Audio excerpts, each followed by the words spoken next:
हेले आज आमर ओडिया ग्रामर आम आरंभ करबा आ प्रथम अध्याय प्रथम विषय तुम कौन अच्छी शब्द गठन अष्टम क्लास रे ग्रामर पढ़ी छटी हाँ एत भल नहीं हाँ देख शब्द गठन पढ़ा पूर्व आम शब्द उपर किसी जाना शब्द क्या कहुए बोली तुम कहले जान सीधा कह कौन कह शब्द क्या कहुए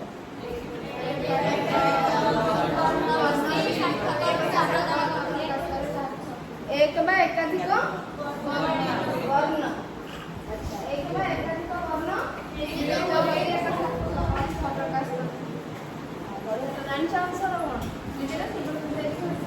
अच्छा ठीक है अच्छा ध्वनि कौन जान तो ध्वनि वर्ण लिपि जान सब अरे समस्त जान ना कहबी हैं जानिछ कहबा पिला माने ठीक अच्छे कौ ताले देखो एटा होछि तमरो प्रीवियस क्लास बहिर मु आनी बहिर फोटो उठेकरी अष्टम क्लास है तो ये कौन अच्छे टिके आम क्लीयर हो जाए अल्प समय हाँ जेकोसी प्रकार अनुभूति धारणा घटना विचार प्रसंग समस्या कार्य को केन्द्र कर आम जिते किसी एगुड़ा छाड़द एत जिन आम पढ़ानी जिते आम किसी कहवाक अन्य मानक चाहूचे कौन सी विषय भी आम भितर आम मन भर किसी भावना जागृत हो भाव आसूसी ना ना हाँ कि नहीं तो कौन सी विषय किसी जब आम कहवाक चाहूँ कौन सी कार्य समस्या प्रसंग विषय आम कहवाक चाहूँ ता पूर्व कौन हुए आम मन में किसी भावना आसी था कि जिनस आसता है भावना भाव जागृत होता है तो तापर कौन हुए ना देख पिला भाषा ताले कौन करवा ना भाषा क्या कहे से तो भाव कहला आम माइंड आम कौन सी प्रसंग उपर किसी कहवाई आम आम मन भर जोटा आसे आम भाव ही कही था तो वक्ता आ श्रोता आम कहवा माने कौन जड़े कह आउ जड़े शुण वक्ता और श्रोता मध्य कौन कहवा शुणा बुझा द्वारा भावर विनिमय और संचार होता है तेणु परस्पर मध्य जितेबले जड़े कहते आउ जड़े शुणुंट जड़े कहते आहरी अनेक लोक शुणुंट तो परस्पर भितर कौन है भावर संचरण है भावर विनिमय है तमें निजर भाव को प्रकाश कर अन्य मान पाखे जाटा पहुँचला तेणु परस्पर मध्य भावर संचरण और विनिमय कार्य जहाँ मध्यम संपादित होता है ताहाकु भाषा कहुए अर्थात मो मनरे किछि भाव आसला मुझे परिप्रकाश करली तुम मान पाखे केमी परिप्रकाश करी कहबी लिखी जहाँ भी हो जितेबले मुझे कहूँ से कहवा जिनसा आम कौन कहले अर्थात भावर विनिमयटा जहाँ मध्यम है ताकू आम कौन कहवा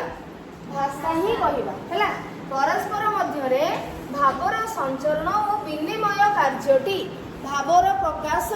संचरण विनिमय माने मो भावना तुम पाखे पहुँचो तुम भावना मो पाखे प्रकाश हम तो ताकू आम कौन कह जहाँ मध्यम संपादित होता से भाव विनिमय कार्यटी जहाँ द्वारा जमी संपादित है आम कौन कहले भाषा बुझिपार ये डैश पूरण में तुम आसीपे है परस्पर मध्य भावर संचरण और विनिमय कार्यटी जहाँ मध्यम संपादित होता है ताको आम भाषा कही था एपरिक मनरे चिंता करवा चिंता को प्रकाश्य रूप देवाई आम जो चिंता करुचे जहाँ भावुचे प्रकाश्य रूप माने अन्य मान सामना को आने आमको कौन दरकार पड़ी था भाषा दरकार पड़ी था अच्छा एबे आम देखा देख ध्वनि विषय जाना माने शब्द को जीवा पूर्व शब्द पूर्व कौन कौन रोचे टिके जान ध्वनि कौन आम मुखर भाव प्रकाश प्रथम ध्वनि ही आसे ध्वनि संकेत गुड़े उच्चारित होई थाए जितेबाला आम जो कहूँ कौन आसो ध्वनि आसो अ आ एमती उ आसो कमती ध्वनि आग आस बुझीपार तो ध्वनि संकेत गुड़िए आसो एवं सही ध्वनि गुड़िक पद्धतिबद्ध और श्रृंखलित हो उच्चारित हेले ताहा भाषा हुई थाए जितेबाला आम आम भाव को प्रकाश करने आम कथा को आम चिंता को प्रकाश करने अन्य मानक आगे कहूचे प्रकाश करूचे तो से आमर प्रथमे कौन आसे ध्वनि ही बाहर ध्वनि ध्वनि कहले जो साउंड तुम कौच शब्द माने शब्द नुहे जो वर्ड नुहे शब्द माने जो जोटा साउंड आम शुणी बुझीपार सो साउंड तेणु ध्वनि संकेत गुड़िए प्रथमे आसव उच्चारित हो ध्वनि गुड़िक पद्धतिबद्ध भाव श्रृंखलित भाव जदि आसला ताहले से भाषा हुए जदि आम सब ध्वनि गुड़ी को श्रृंखलित भाव उच्चारित करें उच्चारण कले पद्धतिबद्ध भाव उच्चारण कले अच्छा पद्धतिबद्ध आउ श्रृंखलित उच्चारण कौन ना पद्धतिबद्ध हेबा अर्थ पद्धति माने कौन नियम पद्धतिबद्ध हेबा अर्थ गोटे पर गोटे ध्वनि नियम अनुसार मिसी निर्दिष्ट अर्थ प्रकाश करिया ताले आमे जेतेले कोनोसी कथा कहूचे भाव को प्रकाश करूचे प्रथमे ध्वनिर संकेत आसुची से ध्वनिर संकेत गुड़िक जदि एपट सेपट होइके आसिला ताले किछि बुझा पड़िबो नाही ताको आमे भाषा कहि परिबा नाही काहेकि ताको काहेकि आमे भाषा कहि परिबा काहेकि ना आम भाव को बुझी हेलानी तमे जदिओ परिप्रकाश करिलो किंतु ताको केही बुझी परले कारण सेठी ध्वनिर संकेत गुड़िक एपट सेपट होइके अछि श्रृंखलित भाव में जमी ऑर्डर अनुसार जहाँ पर जे आसवा कथा सेमती नियम अनुसार आसी नाही तेणु से ध्वनिर संकेत गुड़ी को आम जब एपट सेपट करके कहवा ताहले ताहाकु भाषा कहजिबो नाही ताहले भाषा आम करबा पई कोन दरकार राजेंद्र भाषा ध्वनि गुड़ी को भाषा परिणत होबा पई कोन दरकार ध्वनि गुड़िक भाषा परिणत होगापी पद्धतिबद्ध भाव श्रृंखलित भाव जमी आसवा दरकार नियम अनुसार मिसिकी आसवा दरकार एवं से निर्दिष्ट अर्थ प्रकाश करने दरकार पद्धतिबद्ध अनुसार नियम अनुसार मिसिकी आसव एवं निर्दिष्ट अर्थ प्रकाश करले ही बुझी हम बुझीपार ये आम भाव गोटे जानिले आम कौन सी जिन विषय कहवाई जहाँ भावुचे भाव तापर कहला बेलू जो ध्वनि आसूची जो शब्द आसूची सेगुड़ाक संकेत गुड़ाक आसूची से हूँ ध्वनि एवं ध्वनि गुड़िक जितेबाला मिसिकी पद्धतिबद्ध भाव श्रृंखलित भाव नियम अनुसार आसूची ताकू आमे कहवा भाषा अर्थ प्रकाश कर दूसरी तो मुख निःसृत ध्वनि समूह को लेखिबा और पढ़िबा उद्देश्य निर्दिष्ट आकार बा रूप टीए दि जाए अच्छा आम तो कहीदेले लेखिबा और पढ़ापी कौन दरकार ध्वनि को कौन आम देखिपे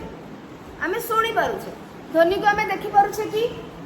देखिपारू ना देखा केतबेले जितेबाला लेखिबा आकार देवा रूप देवा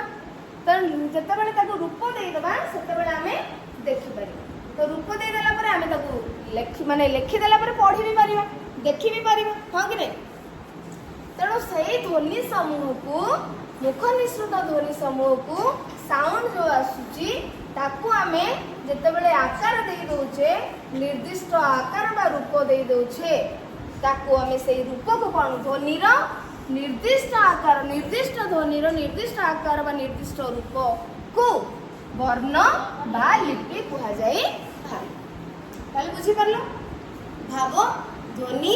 भाषा तापर आसला वर्ण बा लिपि ध्वनिर आकार बा रूप को वर्ण बा लिपि कहा जाए तेणु जहाँ मुहरे उच्चारित हो जाए आम जहाँ कही उच्चारण करा ध्वनि एवं मुख उच्चारित ध्वनिर लिखित रूप को वर्ण बा लिपि कहा जाए जेतेबेले एकाधिक वर्ण मिलित हो जाती आम ध्वनि कहले ध्वनिर आकार देले से आकार जेतेबेले ध्वनि एकाधिक वर्ण आकार माने कौन वर्ण बा लिपि जेतेबेले एक बा एकाधिक वर्ण मिसिकी कौन करेंगे अर्थ प्रकाश करती ताहाको आमे शब्द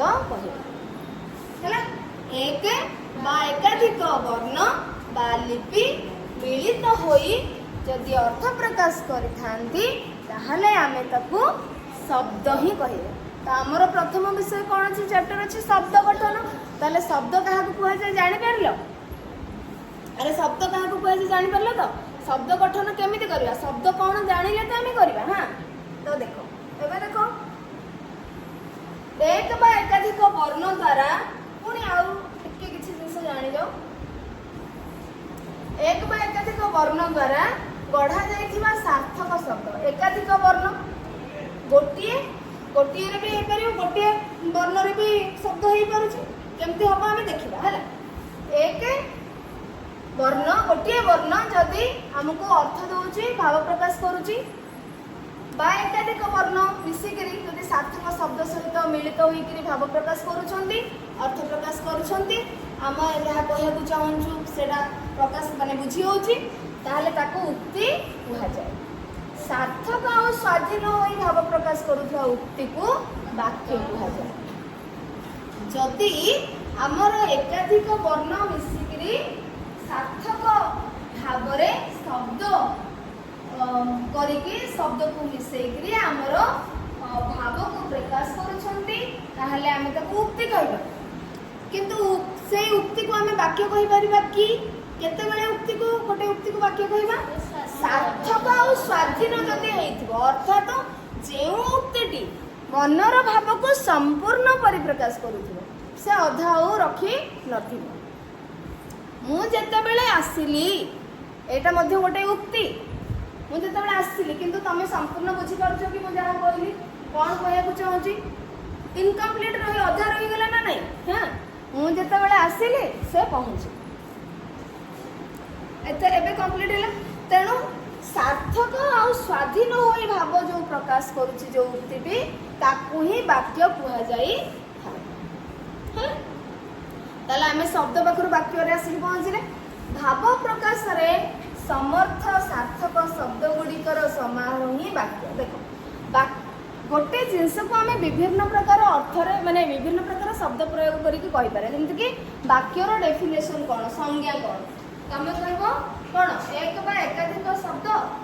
मिसिकी जदि मिलित होई जदि मनर भाव को संपूर्ण रूपे प्रकाश करंती परिप्रकाश करथांती ताले ताको वाक्य कह जाय। आ ठीक हो गया भाव प्रकाश रे समर्थ सार्थक शब्द गुड़िकर समारोह ही वाक्य से एका कथा नुहे कि खाली आमे अलग प्रकार लिखिछे अर्थ किंतु समान ना नहीं। अरे तमे कहिलो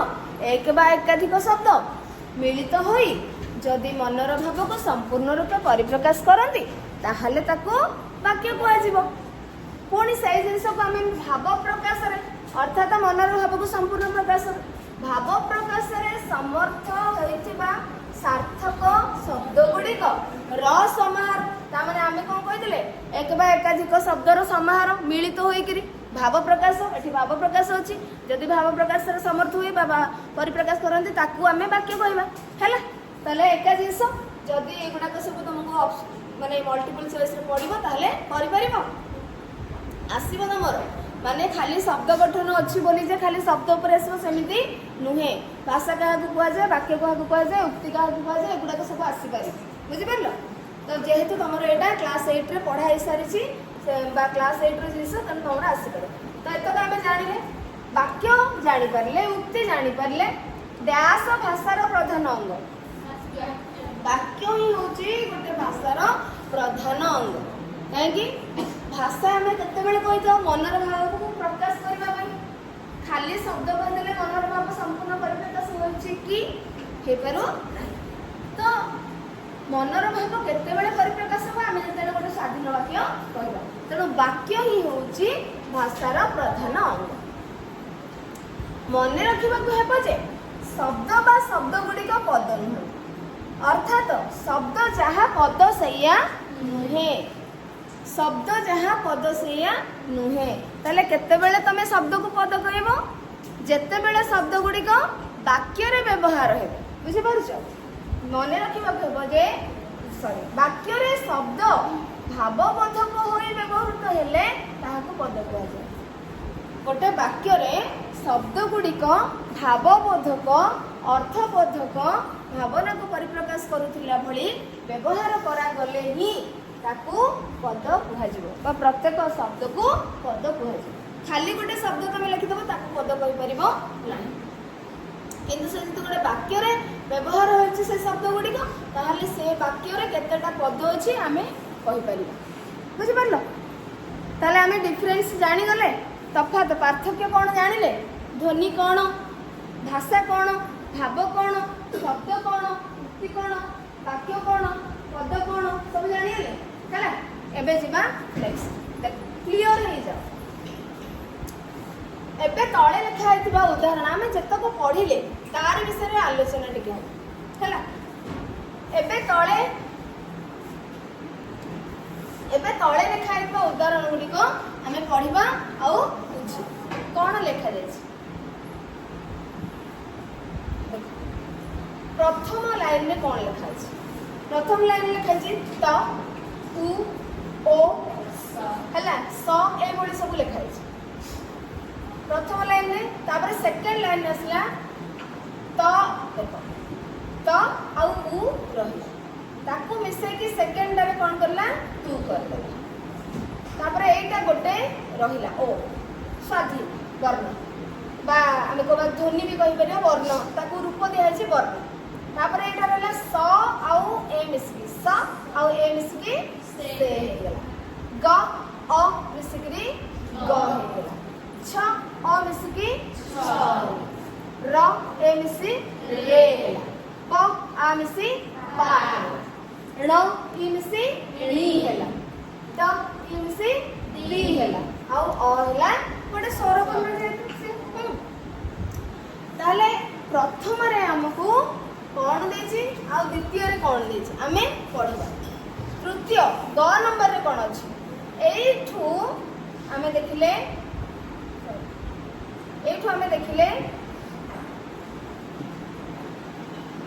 एठी कौन रहला तू रहला तू ओ तापर से असला ग छ हला तो ग प्लस छ मिसी छ तापर रे गोटे अलग रहला पा आ डी मिसी पानी हैला डी आ अ मिसी डी हैला नेक्स्ट काहे की गुडा दिया जाय छै हमें आ पर पढी तापर घ नंबर रहला तू ओ से सब अलग अलग रखिला स्वाधीन भाव तू ओ से गछ युक्त रे मिसिकरी गछ रे पानी दिए तापर असला तू ओ से गछ रे पानी दिए तो आमे जो पढिले कि ध्वनि वर्ण तापरे शब्द तापरे वाक्य से सेमिति बुझे कि आछि हला एई उदाहरण माध्यम ताले बुझिबा उदाहरण माध्यम से कोन बुझे छी क उदाहरण रे थिबा त उ ओ स ए सब गुडा को कोन होची एगुडी को गोटे गोटे ध्वनि आमे ताकू रूप देइछे बुझि परछो किंतु प्रकृत रे आमे जेतले कहूछे ताकू कहिबा सेथरे कोन से अर्थ आसुछि कि कोन से अर्थ आसुछि कोन से अर्थ आसु नाही त उ ओ स ए सब ध्वनि गोटे तो प्रथम रे हमर ध्वनि आसी नेक्स्ट तो एगुडी कर अर्थ नाही से माने केवल उच्चारित आमे केवल ताको उच्चारण ही करी एगुड़िक मनर भाव को प्रकाश करि पारंती नाही ध्वनि गुड़िक मनर भाव को परिप्रकाश करि पारंती नाही ख देख ख उदाहरण कोन अछि त आउ उ मिसिकी तू हेला तो ख उदाहरण रे कोन हेछि ना कर उदाहरण रे जतक एकक ध्वनि सब थिला मिसी करके रहिला प्रत्येक गोटे गोटे अलग ध्वनि रूप ओ आउ अ स्वर ध्वनि रहला व्यंजन ध्वनि स्वर ध्वनि रहला तू से ग छ रे पा ए सब गोटे गोटे व्यंजन ध्वनि रहला बुझि परछो तो एठी उ ए अ ई एठी मिसिछि काहे ना देखो तरे उ मिसिछि स्वर ध्वनि तापर एठी ए मिसिला स्वर ध्वनि अ मिसिला स्वर ध्वनि एठी अ मिसिला स्वर ध्वनि हां कि नहीं एठी कोन हिला ह उदाहरण रे एठी माने अलग अलग थिले पूरा अलग अलग थिले गोटे गोटे थिले एपटे मिसी गला तो उ मिसी के तू हे गला हला तो एठी मिसी गला परे से माने कोन होले गोटे गोटे अलग रूप पाइले एकुटिया गोटे रूप थिला पुणी मिसी गला परे आ गोटे रूप हे गला बुझि परछो एकुटिया गोटे गोटे ध्वनि तार गोटे गोटे रूप थिला जते त आउ उ मिसी गला तू हे गला तू गोटे अलग रूप आसी गला स आउ ए मिसी गला से हे गला हैला अलग रूप तो एगुडी को छाड़ी बा अलग अलग उच्चारण कले कौन से अर्थ प्रकाश पाऊ नाही देखो ये सब गोटे गोटे अलग रूप हे गला तू से ग छ रे पानी दी एमती जतने आमे पढुचे किछि मुनि तू से ग छ रे किछि बुझा पडुचे बुझी हो नाही तेणु ध्वनि तो मिसी गला ध्वनि मिसी अलग रूप हे गला किंतु कौन है अर्थ किंतु प्रकाश पाइला नहीं तो आउ उ मिसी के तू हे गला स आउ से मिसी के से हे गला ग आ मिसी के ग होला छ आ मिसी के छ होला र ए मिसी रे होला किंतु आमे देखो जे तू से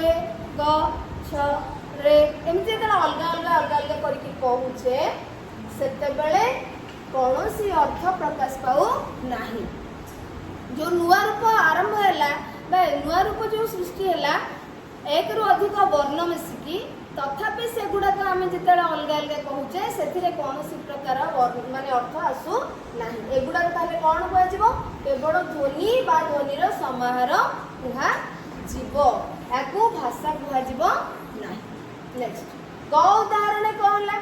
मिसिला ग युक्त छ मिसिक गछ होला पा युक्त नि मिसी पानी हैला दी अ मिसी दियो हैला एगुड़ी को जिते आम उच्चारण करछु तू ओ से गछ रे पानी दियो तो ये सब उच्चारण करने द्वारा ये सब गोटे गोटे सार्थक शब्द बोली आमको जना पड़े किंतु गछ पाखर रेट आम छाड़ी लिखिले बा कहले तेणुक अलग जेहेतु उच्चारित है संपूर्ण अर्थ प्रकाश पाइला नहीं तू से गछ रे माने गछ रे आम कहूँ गछ रे को अलग करदे तेणु संपूर्ण अर्थ ये प्रकाश पाइला नहीं तेणुक नियम भाव आसला नहीं नियम रही नियम टू अलग रही घ उदाहरण जिते गछ शब्द सहित रे को मिसई देले गछ रे हो गला एबे आमे जिते कहूचे तू से गछ रे तू ओ से गछ रे पानी दियो तो प्रत्येक कौन है आमर संपूर्ण अर्थ प्रकाश पाइला परे वाक्य रे व्यवहार हेबा द्वारा ताको आमे कोन कहले सार्थक और पूर्णांग वाक्य हो गला तू ओ से गछ रे पानी दियो किंतु एठी कोन थिला तू ओ से एठी कोन तू ओ से गछ रे पानी दियो रेटा अलग थिला तेणु करी संपूर्ण अर्थ प्रकाश पाई पारु नथिला किंतु घ उदाहरण रे जेते बेले हमें लिखिले तू ओ से गछ रे पानी दियो संपूर्ण लिखिला परे बा गछ रे को मिसई की लिखिला परे हमरो गोटे सार्थक और पूर्णांग वाक्य हैला प्रत्येक शब्दर अर्थ मिलिला एवं आमर भाव संपूर्ण रूप से परिप्रकाश हो पारिला ताकू ही आमे कोन कहले वाक्य कहले वाक्य रे व्यवहार हेबा द्वारा शब्द गुडी को आमे पद कहले तू ओ से गछ रे पानी दियो ये सब गोटे गोटे शब्द किंतु सेही वाक्य रे आमे ताकू पद कहला सार्थक शब्द वाक्य रे व्यवहार होले ताकू पद कहजे सार्थक शब्द किंतु आमे एठी गछ रे जो कहले सेटा को आमे सार्थक शब्द कहि परिबा नहीं बा पद कहि परिबा नहीं बुझी पारला अर्थ प्रदान करबा सहित जेते बेले से वाक्य रे व्यवहार करा जाउची शब्द गुडी को ताकू आमे पद कहि तो आमे एबे जानिले आमे जहा पढिले पुणी से उदाहरण माध्यम रे ध्वनि कोन एकक ध्वनि माने एकुटिया आसुची का सहित मिसेनी तापर आसला मिलित ध्वनि रे पुणी और गोटे अलग नुआ रूप वर्ण हे गला पुणी से वर्ण गुड़िक पुणी आउरी मिसला अन्य मान सहित गोटे गोटे शब्द है शब्द गुड़ी को पुणी आम कौन कले वाक्य व्यवहार कले मिसेक किसी अर्थ परिप्रकाश करला ये है आमर शब्द उपरे पद उपरे वाक्य उपरे आम सब बर्तमान आम जा शब्द उपरे तुम संपूर्ण माने धारणा आसीगला शब्द कौन बोली धारणा आसीगला ना नहीं अरे शब्द कौन बोली धारणा आसला तो शब्द गठन आम देखा शब्द गठन कौन अच्छे प्रथम अध्याय तुम चैप्टर तुम ग्रामर बुक रा आम आरंभ करवा। आस तले लिखा जाइए वर्ण गुड़िक विषय आलोचना कर। वर्ण गुड़िक लिखाई ट अ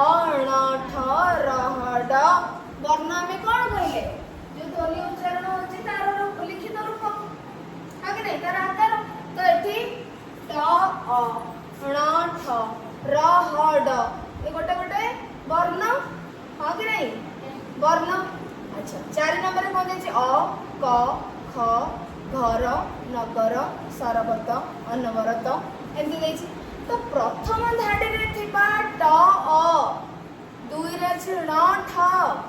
रे दीटा वर्णर मिलन घटिछि। एठी दुईटी वर्ण ट आउ अ ण आउ ठ किंतु सेथिरे किछि अर्थ प्रकाश पाउछि कि अर्थ प्रकाश पाउछि अर्थ देउ नाही। पुणी सेही धाड़ी रो 3 नंबर र ह ड तीनोटी वर्ण मिसिछि सेथिरे मध्ये कोनोसी अर्थ प्रकाश पाउ नाही। जदि वर्ण मिसिकरी कोनोसी अर्थ दउ नाहंती आमे ताको शब्द कहि परिबा नाही। अच्छा सेकंड द्वितीय धाड़ी रे थिबा अ क ख। द्वितीय धाड़ी रे अ क ख अछि कि नै एमाने गोटी गोटी वर्ण गोटी गोटी वर्ण नै का से तो के मिसि माने आसे तो के वर्ण मिसिकी नाहंती किंतु गोटी गोटी वर्ण होइथिले मध्य एगुड़िकर अर्थ प्रकाश करिवार क्षमता अछि। काहे कि तार अर्थ अर अर्थ होची विष्णु कर अर्थ होची जल हबो मस्तक हबो खर अर्थ होची आकाश। मन रखिबो अर अर्थ कोन पडुची हैला 3टा जाको 4टा जाको अर्थ मन रखिबो। तो अर अर्थ होची कोन विष्णु कर अर्थ मस्तक कर अर्थ जल खर अर्थ आकाश हैला। तो गोटिए लेटर गोटिए वर्णर मध्य तुम भाव और अर्थ कौन जाने पचार तुम और अर्थ किसी नहीं कि और अर्थ अच्छी कर अर्थ अच्छी। तो यहाँ गोटे इम्पोर्टाट जिनस आपको मन रख एग्जाम पर्पज है। से 7 नंबर 8 नंबर और 9 10 एकाधिक वर्णर सम्मिश्रण में सृष्टि होइछि किंतु प्रत्येक अर्थ प्रकाश करिवार क्षमता रही। जेतेबेले 1 2 3 रे एकाधिक वर्ण रहिला बेले मिश्रण हेकी सेठी अर्थ प्रकाश करि पारु नाही किंतु एई धाडी 4 5 6 7 8 9 10 माने एठी गोटे गोटे वर्ण अछि से मध्ये अर्थ प्रकाश करिवार क्षमता रहिछि। एगुडी का मध्ये एक रु अधिक वर्ण सहित मिलन हेछि सेमानकर मध्ये अर्थ अछि। तो एकाधिक वर्णर सम्मिश्रण रे सृष्टि हेछि किंतु आउ अर्थ प्रकाश करिवार क्षमता मध्ये अछि। वर्तमान आमे देखिले जे एक वर्ण बा एकाधिक वर्णर मिलन रे किछि ना किछि अर्थ प्रकाशित होछि। अर्थ प्रकाशक्षम एही वर्ण बा वर्ण समूहर मिलन को शब्द कहै जाय। जोटा कि तमे माने कहिदिलो एक बा एकाधिक वर्णर मिलन रे जदि कोनोसी अर्थ प्रकाश होछि ताहले सेही वर्ण समूह को वर्ण मिलन को आमे कोन कहबा शब्द नै कहि थाउ है। शब्दर डेफिनेशन एक वर्ण बा एकाधिक वर्ण मिलित होई कौन से अर्थ प्रकाश करुथिले ताको शब्द कहती। आज आम खाली शब्द ही पढ़िले शब्द कौन तापर नेक्स्ट क्लास रे आमे पढ़िबा आ विषय शब्द गठन विषय अधिक किछि है।